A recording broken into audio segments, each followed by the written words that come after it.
తన కుమారుడిని తనకు ఇప్పించాలని ఓ తల్లి కర్నూలు కలెక్టర్ కార్యాలయం ముందు ధర్నా చేశారు. నంద్యాల జిల్లా డోనుకు చెందిన పూజితకు అనంతపురం జిల్లా కళ్యాణదుర్గానికి చెందిన ఎస్ఐ సురేష్కి 2016లో వివాహమైంది.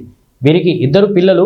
ఎస్ఐ సురేష్కి అక్రమ సంబంధాల కారణంగా భార్యాభర్తల మధ్య మనస్పర్ధలు ఏర్పడి విడిపోయారని బాధితురాలు పూజిత తెలిపారు. తన కుమారుడు ఉజ్వల్ను ఎస్ఐ తీసుకొని పోయాడని, తన కుమారుడు కావాలని తల్లి కన్నీరు మున్నీరుగా విలపించారు. ముఖ్యమంత్రి, ఉప ముఖ్యమంత్రి స్పందించి న్యాయం చేయాలని బాధితురాలు కోరారు. తన భర్త ఎస్ఐ సురేష్పై పోలీసు ఉన్నతాధికారులకు ఫిర్యాదు చేయగా ఈ విచారణలో నిజం బయటపడడంతో సస్పెండ్ చేశారని ఆమె తెలిపారు. తన కొడుకుని తనకు ఇప్పించి ఎస్ఐ సురేష్ని విధుల నుంచి తొలగించాలని వారు కోరారు. నా పేరు పూజిత, మా హస్బెండ్ పేరు సురేష్ బాబు. 2016లో నాకు పెళ్లి చేశారు. పెళ్లి చేసినప్పుడు 45 తులాల బంగారు, 10 లక్షల కట్నం ఇచ్చి మా నాన్న పెళ్లి చేశాడు. ఆయన 1 నెల కూడా నన్ను సరిగా చూసుకోలేదు. అప్పటికే పెళ్లి కాకముందే ఇల్లీగల్ అఫైర్స్ ఉన్నాయని మాకు మొన్ననే బయటపడింది. నా బాబుని 3 ఏళ్ల బాబుని తీసుకొని వెళ్ళిపోయినాడు. ఇప్పటి వరకు నాకు బాబుని చూపించట్లేదు, మాట్లాడిపించట్లేదు. కోర్టులో 8 కేసులు ఫైల్ అయినాయి అతని మీద. కానీ డిపార్ట్మెంట్ 4 సంవత్సరాల నుంచి మేము కోర్టుకు తిరుగుతూనే ఉన్నాం. ఎక్కడ నాకు న్యాయం జరగట్లేదు.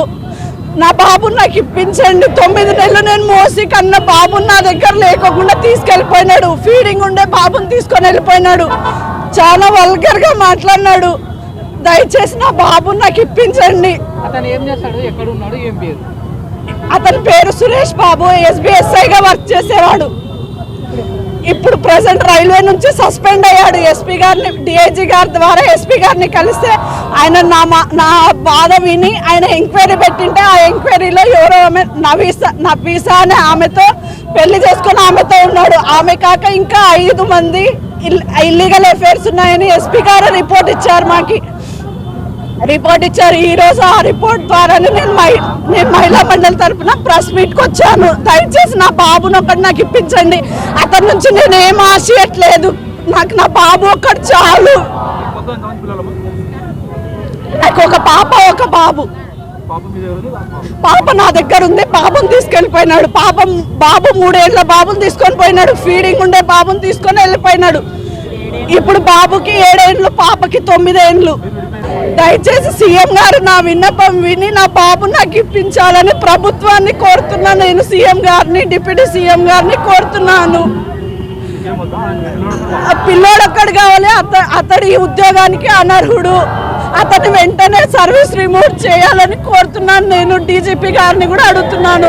నాలాంటి అమ్మాయిలు నాలాంటి అమ్మాయిలు ఫేస్ చేయకూడదు, మోసపోకూడదు ఎవరి చేతుల్లో అని ఈ విన్నపం సీఎం గారికి కోరుతున్నాను, డిప్యూటీ సీఎం గారికి కోరుతున్నాను. నేను పూజిత ఉన్నాడు. బాబు నా దగ్గరకు వస్తాడు. బాబు నన్ను కోర్టులో కూడా గుర్తుపట్టినాడు. బాబు నా దగ్గరకు వస్తాడు. ఆయన SI ఉద్యోగాన్ని చూసి ఆయన ఇన్ని రోజులు నడిపించాడు. CI ప్రమోషన్ వచ్చినాక మీ కథ చెప్తా అని భయపడిస్తాడు. మాకు ఇల్లీగల్ టార్చర్, ఆయన నుంచి మాకు టార్చర్స్ ఎక్కువైపోయినాయి. మా ఫాదర్ కూడా ఈ ఇష్యూ నుంచే హార్ట్ స్ట్రోక్తో 3 ఏళ్ళు అయింది చనిపోయి. నేను మా అమ్మనే ఉంటాం. మా ఏరియాలో వచ్చి, మాది డోన్, ఆ ఏరియాలో వచ్చి వేరే వాళ్ళ ద్వారా నంబర్స్ కనుక్కొని మమ్మల్ని వాళ్ళ ద్వారా టార్చర్ పెడుతున్నాడు. దయచేసి నాకు నా బాబుని ఇప్పించి ఇతని మీద డిపార్ట్మెంట్ వాళ్ళు, సీఎం గారు అందరూ నాకు న్యాయం చేయాలని కోరుకుంటున్నాను.